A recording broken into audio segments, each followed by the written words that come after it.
এই সরকার যদি ব্যর্থ হয় এই জাতির উপরে বড় ধরনের বিপর্যয় নেমে আসবে। সেটা আওয়ামী লীগ সরকার যতটা না ক্ষতি করেছে, যেই আপনার ডিজাস্টারাস হয়েছে, তার চেয়ে বড় ধরনের কিন্তু বিপর্যয় নেমে আসবে যদি এই সরকার ব্যর্থ হয়। এটা একটা এনজিও টাইপ সরকার হয়ে গেছে, কিংবা নানানভাবে বলে এটা একটা দুর্বল সরকার হয়ে গেছে, যে যাদের এই ভঙ্গুর অর্থনীতি এবং অস্থির রাজনীতিতে রাষ্ট্র পরিচালনা খুব ডিফিকাল্ট হবে। সে একটা অনির্বাচিত সরকারের সাথে কিংবা একটা আনস্টেবল গভর্নমেন্টের সাথে কিন্তু ফরেন ইনভেস্টররা, বিদেশিরা আপনার কাজ করতে খুব একটা স্বাচ্ছন্দ্য বোধ করে না। কাজেই সবাই চায় কিন্তু একটা রাজনৈতিক বা নির্বাচিত সরকারের সাথেই কাজ করতে।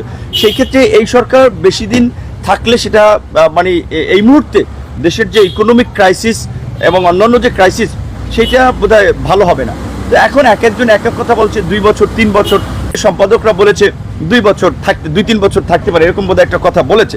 এই সম্পাদকদের মধ্যেও কিন্তু আমরা সুবিধাবাদী সম্পাদকদের দেখেছি, যারা শেষ পর্যন্ত সরকারের সাথে আঘাত করে তারাও ওই আপনার জোয়ারে গা ভাসিয়েছেন। কাজেই সেই ক্ষেত্রে কোনো একটা কমিউনিটি, সেটা হোক ব্যবসায়ী কিংবা সম্পাদক কিংবা মুক্তমক, তারা বললে সেটাই যে হবে এটা না। এখানে দেশে একটা স্থিতিশীল সরকার দরকার এবং এটা নির্বাচিত জনপ্রতিনিধিত্বশীল সরকার দরকার।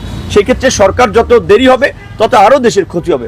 সেই ক্ষেত্রে দ্রুত সময়ের মধ্যেই আপনার একটা নির্বাচন এবং আপনার একটা নির্বাচনের মাধ্যমে জনপ্রতিনিধিত্বশীল সরকার দরকার, নির্বাচিত সরকার দরকার।